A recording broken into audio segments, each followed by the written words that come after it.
You know what the most dangerous thing in America is, right? Nigga with a library card.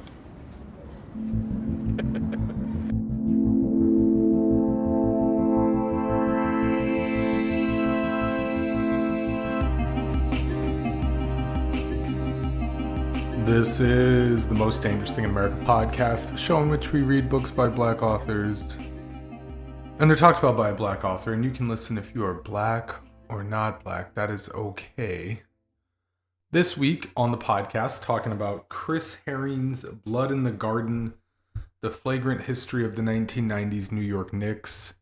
Originally, I was going to do a two-part podcast and split this up, but basically, I read the book in, a pretty quick setting and just didn't feel like I needed to do two podcasts to do it. So this will be the only podcast about this, and that'll wrap up our summer reading series. And also, this is going to be a short podcast. I thought the book was longer. It looks big. I have it sitting here. Hardcover. It's only like 290 pages, so it's actually pretty quick. And it's about basketball, so it's a light subject, so you can really run through it. So, an overview of the book. It's in the subtitle, right? A Flagrant History of the 1990s New York Knicks. If you don't know about basketball or the Knicks, why would you listen to this podcast specifically? You should probably just wait till the next one comes out. But I guess a brief overview would be the early 90s teams with like Starks, Oakley, coached by Pat Riley. Obviously, Patrick Ewing is on that team. So Ewing, Starks, Oakley, Charles Smith, Derek Harper, Doc Rivers, right? That's the squad. Then we get the late 90s teams, Chris Charles, Charlie Ward, Marcus Camby, Spreewell, Houston, still Patrick Ewing, and coached by Jeff Van Gundy. So that's the two areas of Knicks. They make the finals in 1994 and in the lockout season 1999, both years after Jordan retired. And yeah, they're a really memorable team that never won a championship. A couple of heartbreaking moments. Charles Smith's missed layups. Patrick Ewing missed a finger roll. Who knows if they win. Patrick Ewing getting injured in the 99 finals. In the lead up to the 99 finals. Starks' horrible Game 7 in 1994. The book does not mention Robert Horry's. So a couple of things the book does not mention, right? So there's your Knicks 90s recap. Okay. Book goes through all of that. Here are some things that the book does not mention, and then we'll get to things I don't like. Things I do like. And then maybe things I don't like. But all right.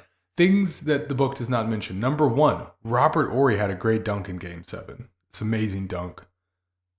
I watched the full game back in the day. Not when it was broadcast, but like as a ESPN Classic or NBA Classic game.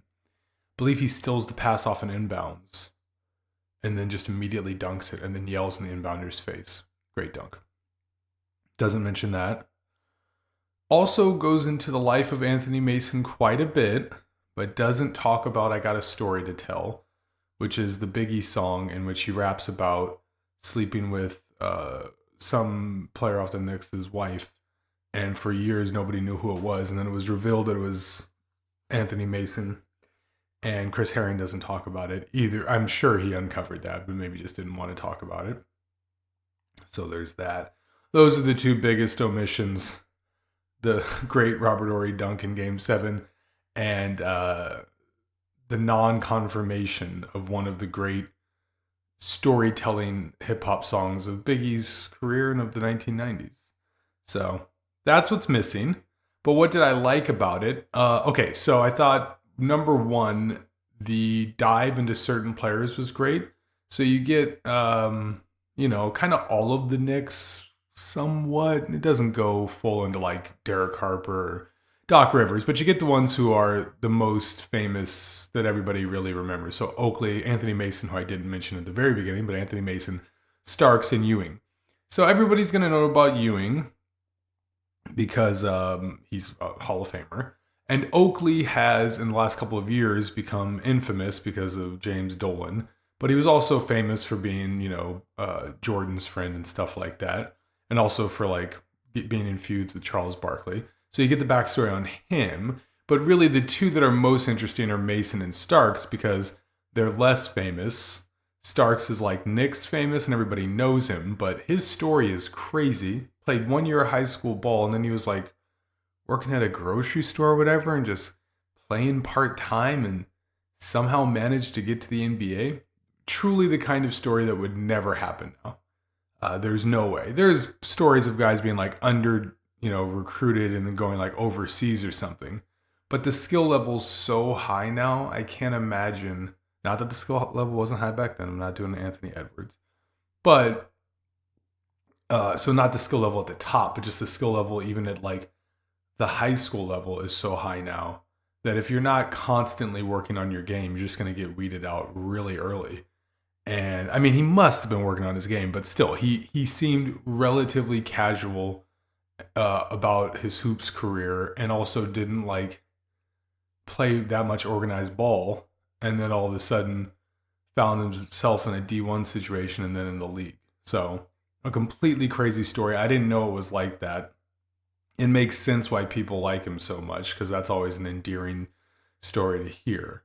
And then Anthony Mason being absolutely insane in terms of competitiveness. That's awesome. He like tackled his son at their at his graduation party so that he wouldn't score the game-winning point. They were playing one-on-one. Love it. And then at a charity event, also like broke a kid's nose out of competitiveness, but the kid was still into it. So that was great to hear. It would have the partying stories about Anthony Mason would have been cool to hear if his life didn't end shortly and tragically. Possibly from the fast-paced nature of his life, that stuff does have a way of catching up to you. But for a while there, it just sounds like he's living like a rock star. He's kind of like Dennis Rodman, but cooler. It's weird to say. I don't know. I kind of like Anthony Mason more. Dennis Rodman was definitely more famous, no doubt, not even close. But yeah, Anthony Mason, it seems cooler. Like he was doing Dennis Rodman type stuff on a smaller scale and without like generating the publicity, which is like in a way better because maybe he just didn't care. He was doing it for the pure reason of just wanting to party. You could really respect a guy who just wants to go out and get after it. So that's great. So anyway, love those anecdotes about Starks and Mason and Oakley and Ewing. So all of the different deep dives into players. The Riley one was amazing. It's interesting to think about Patrick Riley coming from a professional sports family, and like his dad played in the minor leagues. And then, I was thinking like, man, they used to have so many minor league baseball teams because I think it said that they cut the number down from like 9 to 7 or something for the Phillies. So then I went and looked it up. They still have that many minor league baseball teams. I mean, it's just nuts how much baseball has employed people. And I know that they don't get paid a lot of money, but still, if you get to play any level of pro baseball, that's pretty awesome. There's not 7 minor league basketball teams in America. I guess, maybe there are, but it's certainly not in the same way. It's not attached to clubs and stuff like that. So I know for the baseball, it's like 6 in America or 5 in America. And then there's like a couple of like winter leagues in Latin America or something. So it's in the Americas in general. But anyway, it's just different. Interesting to think about. But yeah, Riles doing that, and then being really, really, really focused on like, I'm going to be an owner. In that way, he's got that LeBron in him, which is probably why him and LeBron ultimately didn't get along. It makes sense. It's funny that Riley like would chastise LeBron when he, his jumping ship from New York to Miami was that, his jumping ship. They got fined for tampering and stuff, and like there's really no other reason than like he just wanted a stake in the ownership, and he didn't want to deal with what was in New York. Now I never thought that Braun should have gone to Miami in the first place, but that's a different story. But it's just funny because then when Braun was set to go to Cleveland, I'm calling him Braun like we're friends. Braun was set to go to Cleveland Riley was like, yeah, some people want to just duck out and da da da da. It's just funny. Okay, so anyway, all of those anecdotes in the book about these guys diving into their lives is cool. So I like that. And then the other thing I like is like there's just like a bizarre triumvirate of dick stories. So the first one is that it's in like the first 20 pages. Xavier McDaniels walking around fully erect in the locker room after games. It's weird, man. Like, it's just super weird, And like, I guess he used to hang towels off of it, and all of this is supposed to be some kind of like alpha thing. I don't know. It feels very strange to me. I don't see how that's alpha shit at all. I'd just be like, you're weird, you know? So that was odd. And then the other one was Charles Oakley was like over hustling in practice, probably because Riles was getting on him too hard. And he dives into an assistant coach who has like, pain, gets hit in the junk, and then is like, yo, I got to go to the urologist for this. Gets checked up on, and they find a growth unrelated to the punch in the dick. And, Oakley saved his life. So hustle saves lives. So that was cool. And then there might be one more dong story in the book, but the last one that's great is John Stark saying that he's gonna cut off Reggie Miller's dick and make him eat it. I have zero recollection of this ever happening. I don't mean I don't mean John Stark's.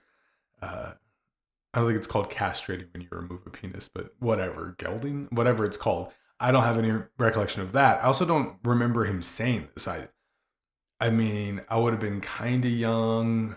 Yeah, that would have been pre-Slam. I didn't start reading Slam magazine until I was like 13. So, but that's something that would have been in Slam magazine for sure.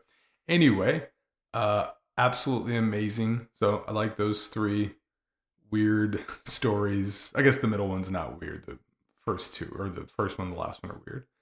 So that was all good. And then yeah, things I didn't like about the book. I guess just the number one thing, it's just not long enough. Like, it's good. There are good anecdotes, but for the most part, I knew like 90% of this stuff. Even like the Xavier McDaniels story, I'd heard on a podcast about the book. So like that was one thing I didn't know, but then heard in a podcast about the book, which I guess is ironic because now you're listening to a podcast about the book. But I heard that one, and then the Mason stuff. Like I did know some of that already. Oakley, I knew all about him. Ewing, I knew all about him. Riles, I did know that his dad was a minor league pitcher because I tried to read his other biography, or minor league player, excuse me. So I just wish the book was a bit longer, even more in depth, maybe less years. Maybe two different books would have been good, like volume 1, volume 2. We go 90 through 95, and then once Oakley's traded, I guess that's a little bit later, but whatever. The Van Gundy years, the Riles years, something like that. Something along those lines, I think, would have been better. So we just got a deeper dive into this history, because otherwise it felt a little bit surface level-ish, kind of. There's a lot of detail. So it does pack a lot in 290 pages, but would have liked it to be like 500 pages, honestly. Could have gone for that. Could have like really, really, really delved into it even further. More details, more information. Something like that would have been cool. Or more stuff about like either their lineage or their modern day inspirations, connecting it to the larger historical picture in basketball. I don't know, but yeah, would have liked a little bit more meat on the bone for this book. And folks, with that, that's actually going to do it. I told you it was a quick one. It's a great book, but the thing is, like, what can I do? I can't sit here and wax philosophical about basketball the entire day. That's the other problem with me and basketball books. I've watched all of this stuff. So if it'd be like, it's less about the book for me and just like I'm reading about a thing I already like. So you might approach it differently if you're not like a massive, disgusting, sicko level basketball fan. You might read and go like, I didn't know that stuff. So yeah, give it a look if you're like a younger person, especially. That's cool.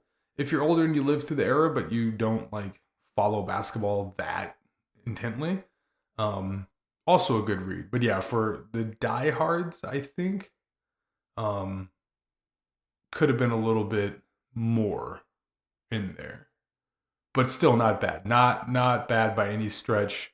A good book to pick up. You'll be able to get through it quick and without any pain. So, as I said at the top, that's the end of the summer reading series. Getting it done in the month of August. I'll be back in 2 weeks with a book called, just slide that here, A Master of Gin by P. Jelly Clark. It's a steampunk book set in Egypt, and it came out this year. So I just saw it as I was walking by in the library, and I picked it up. So I'll be back in 2 weeks with that, and then maybe I'll do a podcast at the end of September, and then no podcast planned for October. So good summer reading series. The fall we recoup. The best season. So gotta take it in. No time to be doing podcasts. Gotta be drinking fall themed drinks and walking amongst dead leaves. So that's what I'll be doing. The music here is by TheKeepRunning. Please rate and review the show, subscribe if you want to check stuff out, show notes, links to things I've written, things I've talked about, places to subscribe. Also, TheKeepRunning's music is there. And until next time, stay safe, stay black, and keep reading. This time enough at last. That's not fair. That's not fair at all. There was time now. There was all the time I needed. That's not fair. That's not fair.